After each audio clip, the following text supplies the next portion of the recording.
Nairobi's Lee funeral was a scene of disbelief and tears early today. After the death of Francis Nyenze had been confirmed and his body moved here, friends, relatives and leaders thronged the Lee funeral for a confirmation of the painful reality that the Kitui West MP, popularly known as Shabiki, was no more. The family, through Kitui Senator Enoch Wambua, quickly moving to contain speculation about the cause of the death. To avoid any speculation as to the cause of death, the family wants to make it very, very clear that Francis Nyenze had suffered cancer for a long period of time.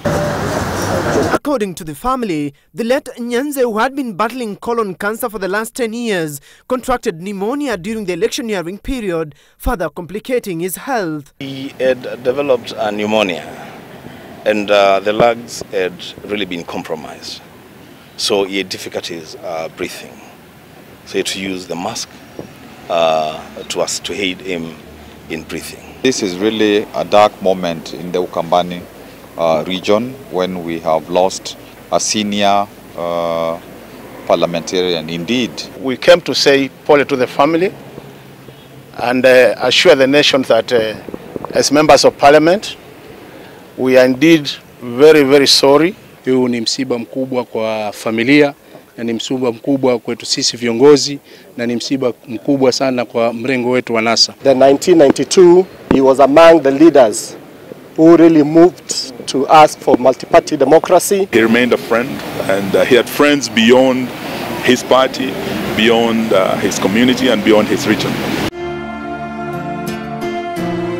President Uhuru Kenyatta leading the country in mourning the late Nyenze, terming him as a dedicated leader who will be remembered for his push for national unity, even when he served in the cabinet of former President Daniel Toroitich arap Moi.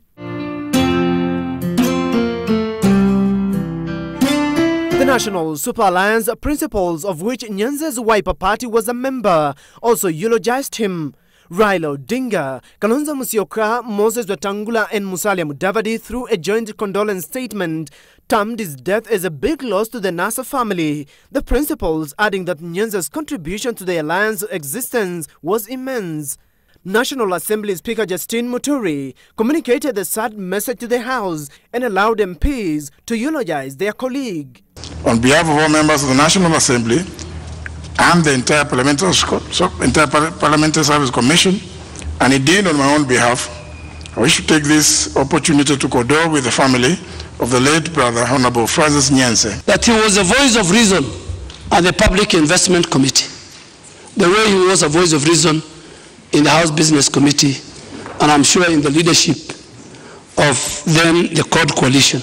He spoke his mind, and once overruled by the majority, he followed and supported our coalition to the end and up to and including the August 8th general election. Mr. Speaker, we want to pray for the people of Kitui West, and we want to assure them, God willing, Honorable Makali Mulu will be there to give our brother a decent send-off. And as a result of him supporting progressive agenda of government, many people started to even accuse him of being a mole, Mr. Speaker. Francis Nyenze. During his swearing in on the 31st of August, the late Nyenze showed up with an oxygen tank that surprised several of his colleagues. Thank you. Thank you. He leaves behind a widow and 3 children.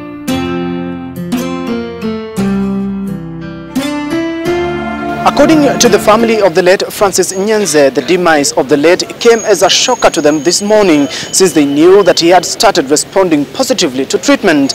What remains now is for the family to get together and plan for his funeral that will take place at his Kitui rural home. Stephen Leto, Citizen TV, at the Lee Funeral Home in Nairobi.